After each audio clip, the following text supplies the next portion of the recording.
Hello students, welcome to 20 minute series. आज के topic में हम लोग डिस्कस करेंगे about urban farming. Actually this is a basic lecture.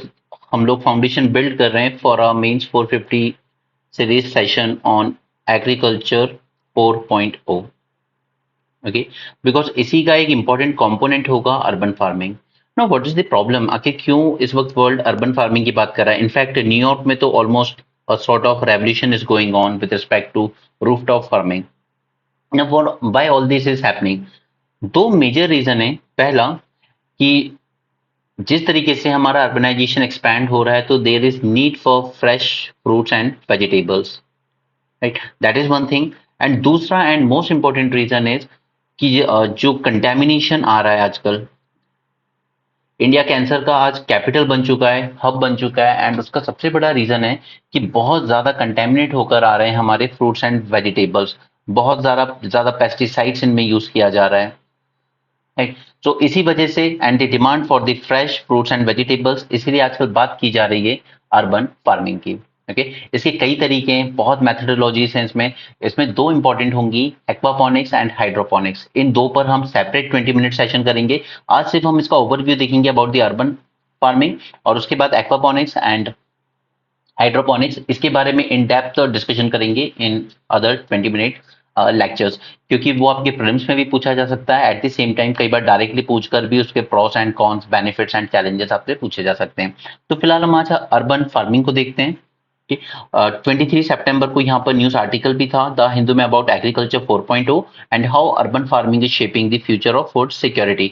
So agriculture 4.0 हम 450 प्लस सीरीज में इन डेप्थ डिस्कशन करेंगे। It is nothing but more about the use of technology in the farming. हम IoT का use कर सकते हैं for the measurement of soil moisture, या इस प्लांट को किस न्यूट्रिएंट की जरूरत है और किस टाइम पर जरूरत होगी। हम रोबोटिक्स का यूज कर सकते हैं, that is called as agriculture 4.0। But फिलहाल हम अपने डिस्कशन को अर्बन फार्मिंग तक लिमिट रखते हैं।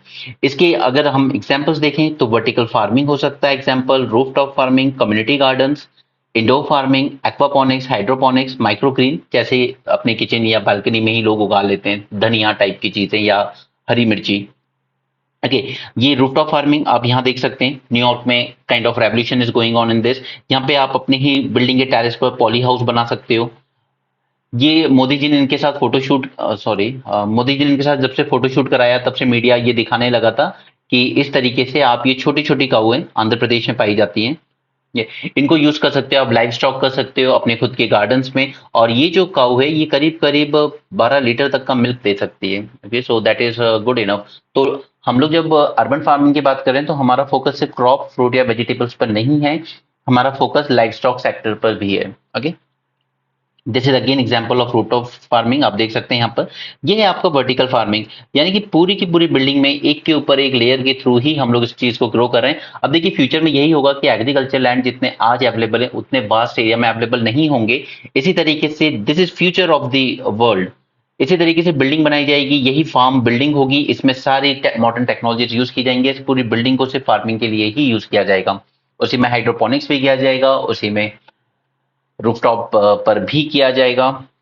ये है कम्युनिटी गार्डन फार्मिंग, यानी कि एक कॉमन पार्सल ऑफ लैंड लोगों ने परचेज कर लिया, जैसे आज पार्क होते हैं उसी में सबने अपना अपना डिवाइड कर लिया कि इतना एरिया हमारा, यहाँ पे हम अपनी टाइप की चीजें ग्रो करेंगे, यहाँ पे हम अपनी टाइप की चीजें ग्रो करेंगे, right? But at the same time की पार्क मुश्किल से अवेलेबल है आज अर्बन सिटीज में, तो क्या ये कम्युनिटी फार्मिंग के लिए गार्डन अवेलेबल होगा या नहीं, that is different thing. But हाँ, इस तरह की कम्युनिटी गार्डनिंग या कम्युनिटी फार्मिंग भी की जा सकती है। This is hydroponics. Now you can see कि यहाँ पे सॉइल का बहुत मिनिमम यूज हुआ है, ऑलमोस्ट नेग्लिजिबल। यहाँ पर इसके अंदर पानी और मिट्टी और फर्टिलाइजर, इन सब का एक मिक्सचर फ्लो किया जाता है यहाँ से, एंड उसी से रूट एब्जॉर्ब करते हैं और यहाँ पर ये ग्रो होते हैं। This is hydroponics. एक्वापोनिक्स, इसमें एक्चुअली फिश का भी यूज किया जाता है। यहाँ पे ये पूरा पानी भरा हुआ है, अंदर फिशेज, फिश भी होंगी, तो ये यहीं से जितना पानी होगा उतना एब्जॉर्ब करेंगे। At the same time fish का जो वेस्ट निकलता है उसी को एज अ फर्टिलाइजर भी यहाँ पर यूज किया जा सकता है। ठीक है, ये दोनों टॉपिक अलग अपने आप में भी एक वास्ट टॉपिक है, सेपरेट टॉपिक है, हम इनको अलग से बात करेंगे बाद में। ये है माइक्रोग्रीन गार्डनिंग, जैसे आजकल लोग मेथी दाना ग्रो कर लेते हैं किचन में, या कोरिएंडर ग्रो कर लेते हैं, ये उस टाइप की फार्मिंग बता। ठीक है, स्प्राउट्स करके भी सेल किए जाते हैं आजकल, आप अर्बन सिटीज में देख रहे होंगे स्प्राउटेड मूंग वगैरह मिलते हैं। Okay, so urban farming and agriculture 4.0। Urban farming is the practice of cultivating crops, livestock. Okay, don't just focus on crops या fruits and vegetables, but also focus on the livestock. ये भी urban farming में एक important factor होगा. Okay, and type of food in an urban environment. It take advantage of the available spaces such as rooftop, balconies, community gardens, and vacant lots. Okay, अब balcony से आपको याद आएगा mister Chidambaram, Congress के leader हैं, जो उन्होंने ये क्लेम कर दिया था कि मैंने 8 करोड़ तक की जो गोभी है वो अपनी बालकनी में उगाई है। उनका जो भी टैक्सेशन फाइलिंग वगैरह चल रहा था उस टाइम, तो इस लेवल का करप्शन करते हैं हमारे नेता, क्योंकि हमारे यहाँ एग्रीकल्चर इनकम टैक्स नेट से बाहर है। वही एक इंपॉर्टेंट फैक्टर बनता है कि क्यों हमें अपनी एग्रीकल्चर इनकम को भी टैक्सेशन के दायरे में लाना जरूरी है। वो एक बहुत बड़ा लूप होल है जिसकी वजह से ही डिमोनेटाइजेशन फेल हुआ था। नीड क्या है अर्बन फार्मिंग की? Need is for fresh and sustainable food for all. Okay, that is more important, क्योंकि आजकल जितने भी आ रहे हैं उनमें केमिकल पेस्टिसाइड बहुत ज्यादा यूज हो रहा है, और वो एक बहुत इंपॉर्टेंट रीजन है क्यों हमारे यहाँ पर कैंसर इतना ज्यादा डेवलप हो रहा है। ऐसे लोगों में भी कैंसर देखने को मिल रहा है जिन लोगों ने किसी भी तरह की गलत चीज का कंजम्पशन नहीं किया, specially among the women's. Right. As urban population grow, cities are embracing innovative solutions to ensure fresh, sustainable food for all. And urban farming is expected to play a critical role in addressing global food security challenges, particularly in cities where 68% of world population is expected to reside by 2050. Agriculture 4.0 की जब हम बात कर रहे हैं तो हम बात कर रहे हैं यहाँ पे use of IoT, big data, artificial intelligence, robotics to improve the farming more precise, productive and efficient. Precise क्यों? क्योंकि हमारे यहाँ भी वेस्टेज ज्यादा हो रहा है चीजों का, हमारी सॉइल कंटेमिनेट हो रही है, फर्टिलाइजर का ओवर यूज हो रहा है, वाटर का ओवर यूज हो रहा है, यानी कि हमारी जो फार्मिंग है वो उतनी प्रिसाइज नहीं है। इसे और ज्यादा प्रिसाइज बनाने के लिए हम इन सब टेक्नोलॉजीज का यूज करेंगे under agriculture 4.0। Smart urban farming, smart technology is at the heart of this urban farming. IoT, it allows for real-time monitoring of environmental conditions such as soil में moisture कितना है, light level कितनी जरूरत है, temperature to optimize plant growth, and potential क्या है? By 2028, global smart agriculture market is projected to reach $25 billion, driven by increasing adoption of IoT and precision farming techniques. Alright, so this is about urban farming. हम चलते हैं methods पर। तो जो मैंने आपको ऊपर images में दिखाया, rooftop farming, it utilize space on the rooftop, and this method involves growing crops in containers और raised beds। कई बार जो पूरा छत है, फ्लोर है, उस पे ऐसे पॉली बैग बिछा दिए जाते हैं, उसके ऊपर सॉइल आप डाल देते हो पूरे छत पे, और फिर उसके ऊपर आप उसी तरीके से क्रॉप ग्रो करते हो जैसे कि एग्रीकल्चर लैंड में ग्रो किए जाते हैं। राइट, थोड़ा सा रेस किया जाता है उस प्लेटफॉर्म को पॉली बैग्स और मिट्टी डाल के। Vertical farming, it allows crop to be grown in stake layers, optimizing limited space and enabling year-round production। अब अगर ये इतना सा ही प्लॉट है कि तो उसमें हम ज्यादा एक्सपैंड तो नहीं कर सकते हॉरिजॉन्टल, हमें वर्टिकल ही एक्सपैंड करना होगा। ठीक है, तो एक के ऊपर एक पिलर्स, फ्लोर्स बना बना के उस पर वर्टिकल फार्मिंग की जाती है। कम्युनिटी गार्डन्स की कोलैबोरेटिव स्पेस होती है, जैसे पार्क है या वैकेंट प्लॉट पड़ा हुआ है, तो उसी में सबने अपना छोटा छोटा एरिया डिमार्केट कर दिया, एंड जो फ्रूट्स वेजिटेबल्स उन्हें ग्रो करने वो कर सकते हैं। ठीक है, कम्युनिटी।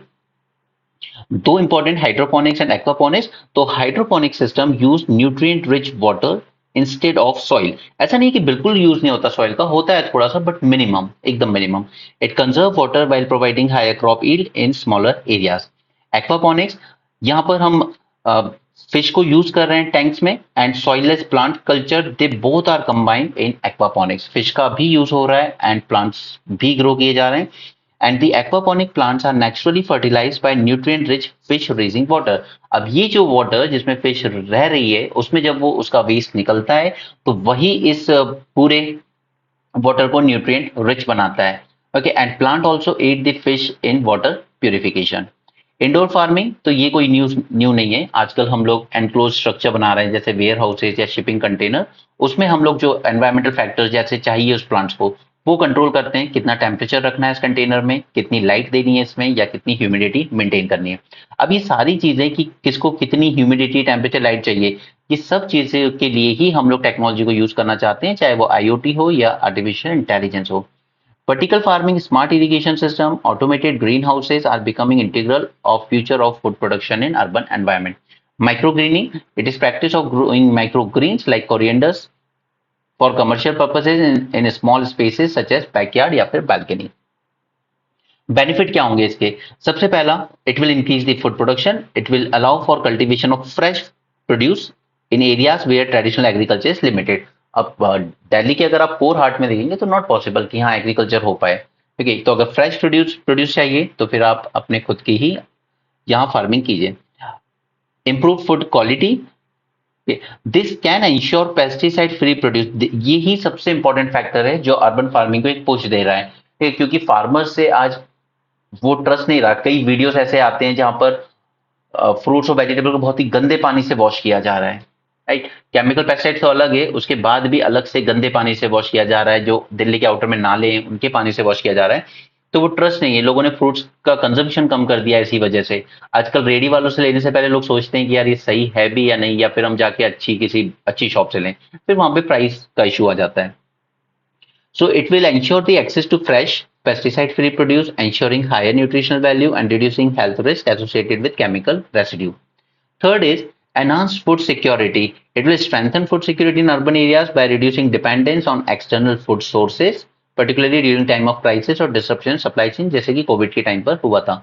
अब देखिए हमारे यहाँ पर हाईवेज पर हम लोग प्लांट ग्रो करने की बात करते हैं, ट्री, ठीक है, डिवाइडर्स पे या फिर हाईवेज के अक्रॉस. ये वो ऐसे स्पेस हैं जहाँ पे हम फालतू के आर्टिफिशियल प्लांट लगाने की बजाय अगर हम ऐसे फ्रूट्स टाइप के प्लांट लगाएं, चाहे वो नीम के हो, चाहे वो मैंगो हो, या इस तरह के कुछ भी हो, ठीक है, वो हम लोग ग्रो करें अर्बन एरियाज में तो वो ज्यादा बेनिफिशियल होगा rather than just this show off वाले plants. Enhance food security. It will strengthen the food security in urban areas by reducing dependence on external food sources, particularly during time of crisis or disruptions. ये हमने देख लिया. Environmental development. Rooftop gardens utilize otherwise unused space, और ये building का जो temperature उसको भी रेगुलेट करेगा. यानी कि जो हम अर्बन हीट आइलैंड की बात करते हैं, ये उसमें भी एक इंपॉर्टेंट स्टेप होगा इसको काउंटर करने में. ठीक है, आपकी बिल्डिंग्स उतनी ज्यादा हॉट नहीं हुआ करेंगी, एसी का यूज कम होगा, तो अल्टीमेटली क्या होगा कि आपकी समर्स में जो इलेक्ट्रिसिटी डिमांड आती है वो भी रिड्यूस हो जाएगी. और इलेक्ट्रिसिटी डिमांड रिड्यूस होना यानी कि इनडायरेक्टली कोल का कंजम्पशन डिक्रीज होना, ग्रीन हाउस गैस का एमिशन डिक्रीज होना. राइट, ये सब चीजें कैसे होंगी? जब हम इनको यूज करेंगे जो बिल्डिंग के टेम्परेचर को रेगुलेट करेगी, एयर क्वालिटी को इंप्रूव करेगी, यानी कि दिल्ली जैसे और अधिकतर मेट्रो सिटीज में जो एयर पॉल्यूशन की प्रॉब्लम है ये उसको रेगुलेट कर सकती है. स्टॉर्म वाटर मैनेजमेंट, अगर हम कम्युनिटी गार्डन्स वगैरह बना रहे हैं तो ऑब्वियसली बात है कि पेवमेंट कम होगा और उसकी वजह से जो वाटर रन ऑफ हो जाता है और फिर ड्रेन्स ओवरफ्लो होती हैं, फ्लड आते हैं, वो चीज भी कम हो जाएगी. And reduction of urban heat island as well. Okay, तो ये सारे बेनिफिट हैं अगर हम इस चीज को एनकरेज करते हैं. Regulating building temperature, improving air quality, storm water management and reduction of urban heat island. दूसरा, ये हमारे एनवायरनमेंट को और ज्यादा सस्टेनेबल बनाएगा. It will promote sustainable practices like composting, rain water harvesting, waste reduction, contributing to greener and more resilient urban ecosystem.